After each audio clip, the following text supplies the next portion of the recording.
desprezada de seus 2 filhos e de seus maridos. Aí eu quero ler aqui com os irmãos no 17. No 16. Disse, porém, Ruth: não insista para que te deixes e nem me obrigue a não te seguir, porque onde quer que fores eu irei, e onde quer que pousares, ali pousarei. Eu e o teu povo pousarei. E o teu povo é o meu povo, e o teu Deus é o meu Deus. Onde quer que morreres, morrerei eu. Serei sepultada. Faça-me, Senhor, o que é bem lhe aprove. Se outra coisa que não seja a morte me separará de ti. Vendo, pois, Noemi, que de todo estava resolvida a acompanhá-la, deixou-me sem insistir com ela.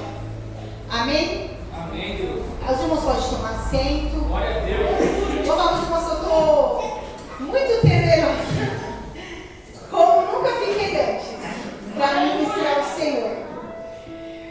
Lá em Provérbios 14, a gente leu que a mulher sábia, ela edifica a sua casa. Aleluia. O que é uma mulher sábia? Aleluia. É uma mulher que antes de ouvir a voz de qualquer pessoa, ela ouve a voz do Senhor. Aleluia. O que é um homem sábio? É um homem que deixa o Senhor direcionar os seus caminhos e os seus passos. Aleluia. E aí eu comecei a observar a passagem a qual o Senhor me deu, e eu vi que as duas palavras, elas tinham um encontro. Aleluia. Glória a Deus. Por que elas tinham encontro? Porque aqui na palavra vem falando de 3 mulheres. Os seus maridos, os homens da história, eles morreram. E ficou as mulheres. Ficou Noemi com suas 2 noras. E uma decide ficar com Noemi até o fim. Só que no primeiro versículo dessa palavra, a gente lê que houve fome na terra. Que a fome chegou naquele lugar. E aí o homem decide sair da terra, porque a fome chegou naquele lugar. E às vezes nós, mulheres, temos a sabedoria ou a percepção de entender o que é ser uma mulher sábia. Ser uma mulher sábia não é só você levantar cedo e ficar limpando casa o dia inteiro, não. Não é só você ficar o dia inteiro na beira do fogão. Ser um homem sábio não é você levantar de manhã e trabalhar o dia inteiro. Ter sabedoria é andar na direção e no propósito de Deus. Quer que você faça, sem olhar se na terra tem fome, sem olhar se na terra tem sede, sem olhar se na terra tem escassez de saúde, sem olhar se na terra está faltando alguma coisa. Muito obrigado, Deus. Aleluia. Ser uma pessoa sábia é ser uma pessoa guiada pelo Espírito Santo. Meu Deus. Mas nós, nos dias de hoje, nós queremos ser guiados e somos guiados pela emoção. Quem aqui já não recebeu uma mensagem no coração por milhares? O sangue ferveu, o corpo esquentou e você falou, pois agora eu acabo com tudo. Quem aqui não aconteceu isso? E aí você pensa, o Espírito Santo fala, calma,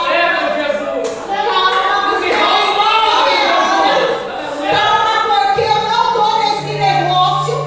E aí aquele que é guiado por Deus e dá ouvidos, deixa pra lá, faz de conta que não viu. Mas aquele que é igual órfão, pega um caminho distante, porque viu a fome chegar, porque viu a morte bater em sua porta, falou que eu vou ficar com essa mulher nada, eu vou dar no pé, eu vou para outro lugar, porque aqui pra mim não vai dar nada. Sabe quem que é isso? É quem não tem visão de Deus. Meu Deus. Órfã não tinha visão de Deus, mas Ruth tinha. Que em meio à escassez, ela viu a possibilidade de receber o milagre. Em meio à escassez, Ruth, ela fala para Noemi, olha, onde quer que você for, eu vou estar com você. Aleluia. Irmãos, e nós não temos que falar isso para o ser humano, nós temos que falar isso para o Senhor. Senhor, aonde quer que o Senhor me mandar, eu vou independente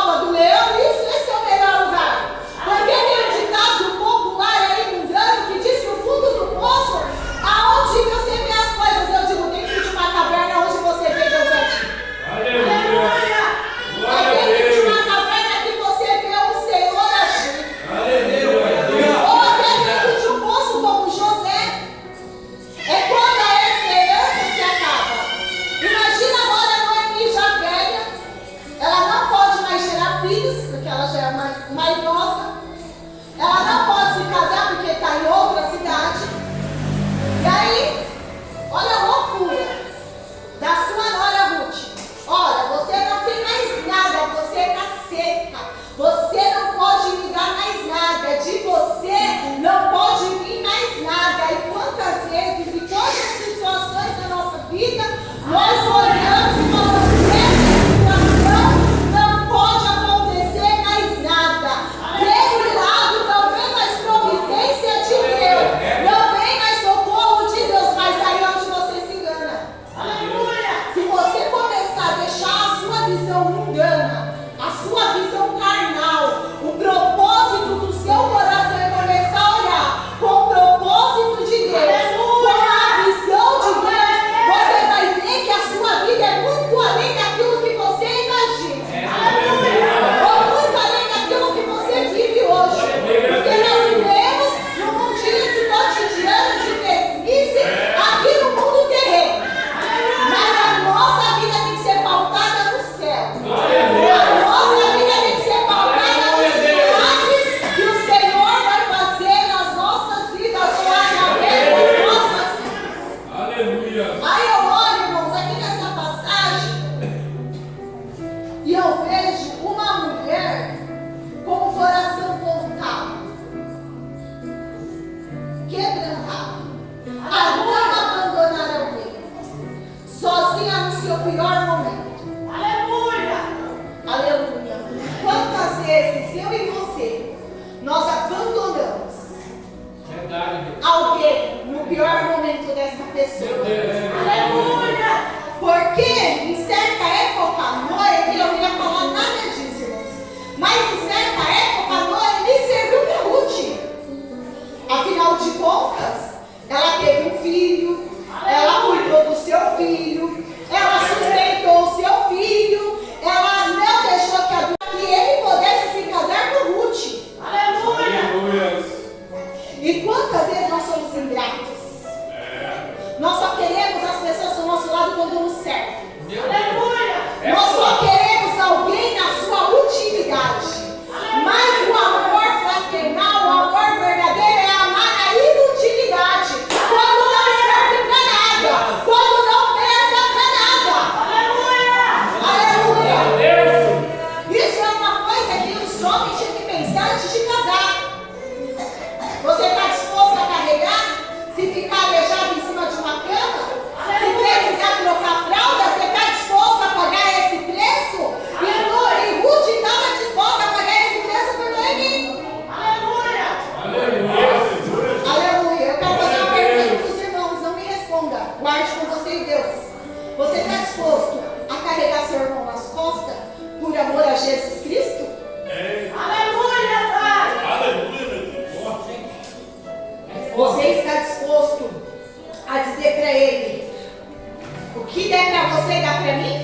aí o propósito na vida de Noemi alcançou Ruth. E alcançou a Orfa. A diferença entre Ruth e Orfa é que Ruth quis e Orfa foi embora.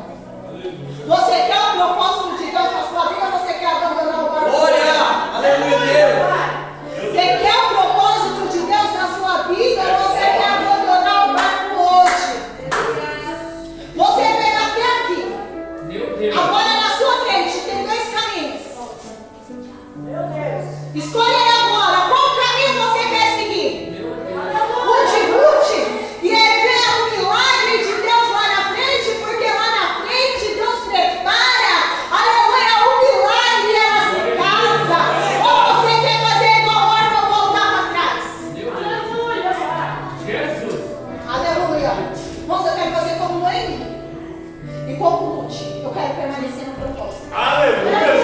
Sabe por quê? Glória! A Bíblia diz que aquele que põe a mão no arado e olha para trás, medita do reino do céu. É forte, hein? A mulher de olha para trás e virou estátua de sal. Quantos crentes que virou estátua dentro da igreja?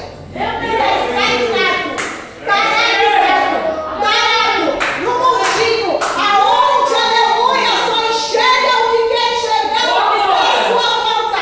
E não consegue enxergar que Deus tem algo melhor e maior. Glória a Deus. Aleluia. Glória a Deus, aleluia.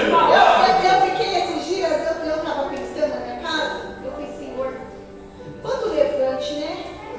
Todas as coisas, né? Você prega a palavra de Deus e o povo massacra, né? Com judia, né? Os crentes é igual os calibros. Os cabras põem umas metralhadoras assim na boca e falam sem dó. Não quer saber se você está preparado para ouvir ou não. Ele está preparado para falar. Se você vai desviar, se você vai cair, aí é um problema seu, porque depois ninguém vai lá na sua casa te resgatar de volta. Aí eu falei, meu Deus, aí o Senhor usou uma pessoa falando que falou assim: se as pessoas não te odiarem pela palavra de Deus, você está pregando errado. Você está fazendo errado. Se você for aceitando, se você estiver pregando, ministrando, tem alguma coisa errada. Porque as pessoas têm que te odiarem pelo amor de Cristo. Você está disposto a ser odiado por amor de Cristo? Aleluia. Você está disposto a ser odiado, ser caluniado por amor de Cristo? Meu Deus. Tem que ser. Vocês imaginam agora a Ruth decidindo ir com Noemi? A fofoca que foi naquele lugar. As mulheres, só é doida. Como é que vai com essa velha pra lá? Vai morrer no meio do caminho de fome. Vai morrer no meio do caminho de sede. Não vai nem chegar. Aleluia. Porque não é igual hoje em dia que você perde 9,9, você perde 3. Era dias e dias na caminhada. Sem água, sem comida. Imagina o povo assim foi naquela cidade. Agora morre as 3 lá. Mais uma continua no meio do caminho. Irmãos, ele imagina que a água deve ter acabado. Que o estômago já estava colado nas costas. E aí ela falou assim: o quê? Vou voltar para a terra dos meus pais. Lá eu vou ter comida. Lá eu, mesmo que eu seja lá, fique jogada lá no cantinho, mas lá eu vou ter alguma coisa. E quantos crentes, irmãos, no dia a dia se contentando com qualquer coisa? Ai, eu não vou fazer a obra de Deus, eu vou ficar no cantinho, porque Deus vai cuidar de mim. Não, irmão, Deus não vai cuidar de você. Porque se Deus te chamou para uma obra, Ele vai te apertar. Se Deus te chamou para uma obra, Deus, Ele vai te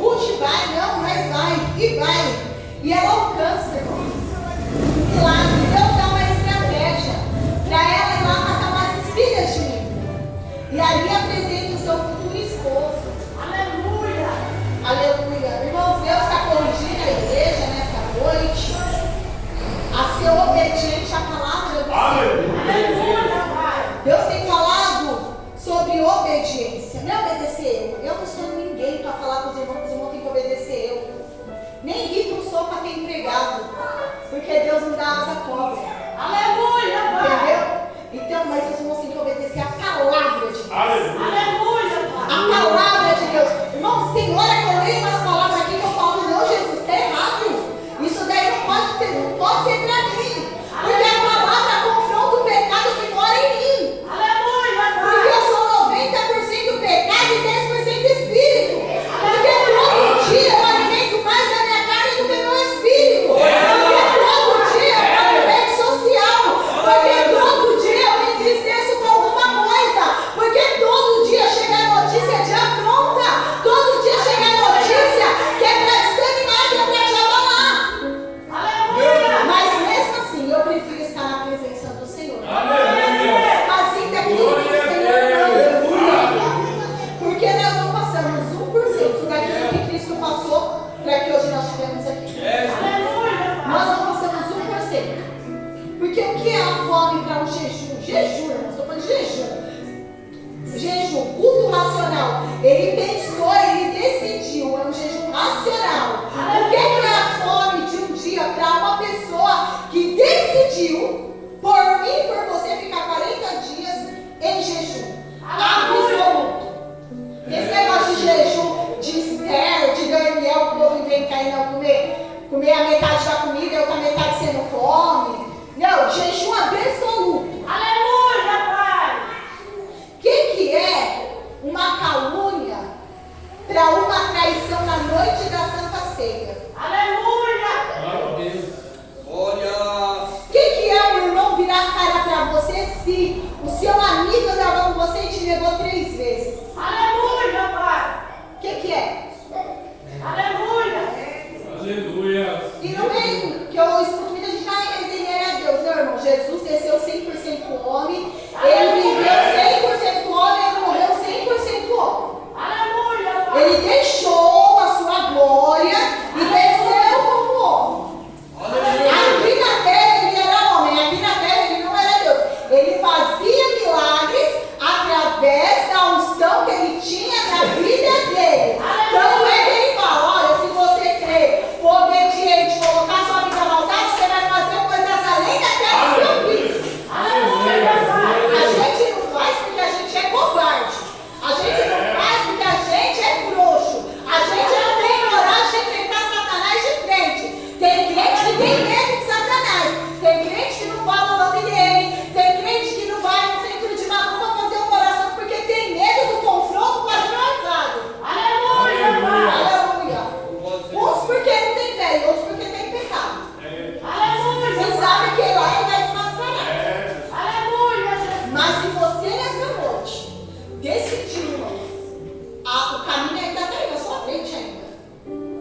Se você decidiu nessa noite seguir a Cristo de verdade, irmãos, é de verdade. Sabe por quê, irmãos? Já tenho 10 minutos ali, eu vou entregar. Vou falar para os irmãos, eu não queria ser crente. Não queria ser crente. Com 9 anos eu fui para a igreja. Como eu disse, a igreja era um exército talibano. Você não podia nada você podia. Você não podia nem pedir para Deus te dar mais um dia de vida, porque tudo era pecado. Aleluia. E nós vivíamos uma vida miserável. Meu pai é alcoólatra, escassez de comida total. Quando conseguia alguma coisa, ele bêbado, queria jogar fora. Então era briga de manhã, briga meio-dia, briga à noite. Quando não tinha ainda uma briga para tirar, para dar uma animada no meio da noite, às vezes ainda te rolavam uns conflitos assim, sabe? Era só para dar uma animada na noite, que às vezes era muito parado. Aleluia. Nós vivíamos na ditadura dentro de casa. Acordava na hora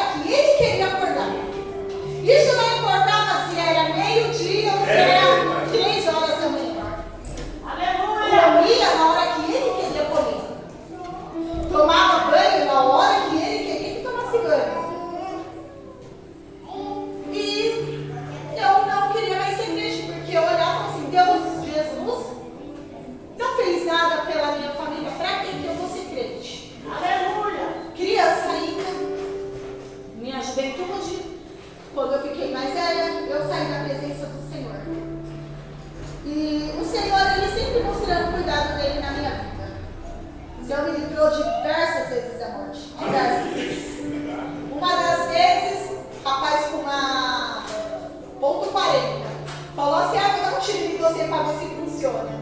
E eu desacreditava, falei, pode dar. Ele mirou na minha cabeça e deu. E a bala chicoteou e não saiu. Ele abriu lá e a bala estava toda arrebentada dentro e não saiu. Mas olha o nível do ser humano. Pode dar. Não tem mais importância morrer ou viver. Uma vida tão ruim que a gente vivia. E eu não queria servir ao Senhor. Mas aí o Senhor, eu desviava, o Senhor me deu minha casa. Desviava. Mas eu orava. Às vezes eu era mais crente do que as irmãs do círculo de oração. Porque eu ia para as consagração. Eu ia para os cultos. Eu não perdia culto, não perdia consagração. Mas eu não queria ser crente. Mas eu estava na igreja. Até que um dia eu falei para o Senhor, aproximadamente 3 anos atrás, eu falei para o Senhor, eu não quero ser crente. Esse negócio de ser crente para mim não rola. Então o negócio é o seguinte, me recolhe agora, nesse momento, porque eu não quero servir ao Senhor. E eu acho que é uma das orações mais sinceras que eu fiz ao Senhor. Porque nós também temos o costume de querer enganar Deus, né? Nós não queremos, nós não gostamos. Nós falamos mal, mas nós chegamos a Deus e falamos, ai Jesus, né? E Deus, achando que Deus não conhece.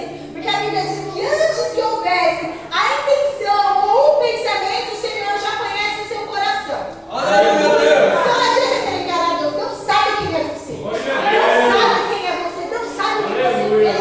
Deus sabe o que você vai fazer. Deus sabe se você vai ficar firme. Deus sabe se você vai chegar na sua casa e vai murmurar a palavra. Deus sabe o que você vai fazer amanhã, depois da manhã. Deus sabe se você vai ficar bem, se você não vai. Deus sabe. Então nós queremos enganar Deus. E nós não temos esse poder. Irmãos, já pensou se Deus tivesse dado esse poder pra gente? Já pensou? O que é crente querer enganar Deus? Porque tem crente que quer comprar, outros quer enganar. Depende da situação, né? Uns quer comprar e outros quer enganar, né? Se o Senhor me der, eu vou servir ao Senhor. Jesus dá e não serve a Jesus porcaria nenhuma. Volta para trás. Senhor, se o Senhor me der, eu fiz isso. Se o Senhor me devolver a voz, eu fiquei sem falar quase um ano. Se o Senhor me devolver a voz, eu vou louvar o teu nome, eu vou pregar a tua palavra. Quando a voz soltou, eu fui pro fogo. Aleluia! Quando eu fiquei curado, eu fui servir Satanás. Deus não sabia que eu ia servir ele, mas eu sabia que depois de ele ia me chamar. Aleluia. E ele ia mudar o meu coração, ele ia mudar o meu pensamento. Aleluia. Não sei o que eu estou falando, esse aqui só tem crente. Aqui não tem católico, aqui não tem desviado, aqui não tem macumbeiro, aqui não tem mais o Senhor tem falado. Escolhe hoje o que você quer de verdade para a sua vida. Aleluia, Pai! Escolhe hoje o que você quer de verdade para o teu futuro. Aleluia, Pai! Para de falar para o Senhor que você quer uma coisa e fazer outra. Para de normalizar, romantizar fraqueza espiritual na igreja. Porque tal de, ai, tá tudo bem. Ai, você não precisa orar que tá tudo bem. Não. Crente que não ora não fica em pé. Crente que não acredita com Deus não resiste à luta. Crente que não ora não resiste à luta. Aleluia. Para você ficar firme, você tem que estar em constante oração. Aleluia. Você tem que negar a sua carne. É fácil. Não é fácil, mas é possível. Amém? Irmãos, é possível. Eu falo para os irmãos que eu estou aqui hoje pela graça de Deus. Amém. Eu levantei cedo, eu fui no posto de saúde, cada vez que eu vou no posto agora, eu saí de lá com uma novidade diferente. Mas eu não pergunto para o Senhor, para que isso? Por que isso? Eu pergunto para o Senhor, qual é o propósito que o Senhor tem na minha vida através disso? Aleluia, Pai! Glória a Porque eu Deus. não sei o que o Senhor vai fazer na minha vida através disso. O Pedro Henrique, ele tem autismo, né? Algumas pessoas sabem. Agora ele vai entrar numa medicação lá que eu não sei falar o nome, né? Bem complicado. Ele vai entrar com essa medicação. E agora ele foi diagnosticado com colesterol e está com predisposição para diabetes. Né? Fez os exames e deu bem alterado todos os exames dele. E aí, hoje a médica ia confirmar e eu cheguei em casa e eu falei para o Senhor, para que isso ou por que disso? Eu sei que se eu ficar 24 horas de joelho, se eu pegar metade de orar para Cristo, a Bíblia vai dizer que se eu fizer tudo aquilo que o Senhor me manda, ou tudo aquilo que vem à minha mão, eu ainda sou servo inútil. Aleluia. É a Bíblia que vai dizer, não é eu? É a Bíblia que está falando. Se você ler Bíblia, ele vai ver. Eu sou servo inútil. Então, todo mal ou tudo que o Senhor permita acontecer na minha vida, ainda é pouco para me manter de pé na presença do Senhor. Aleluia, Pai. Aí, eu fiquei um pouco em casa, a Rafaela foi tomar uma vacina, e aí a gente saiu, tinha um compromisso que eu tinha firmado com o pastor, e a gente saiu para fazer esse compromisso. E eu cheguei na minha casa 5 e alguma coisa, 5:10 mais ou menos, né? Cheguei em casa e falei, meu Deus do céu, ninguém comeu nessa casa hoje. A gente não comeu nada, a gente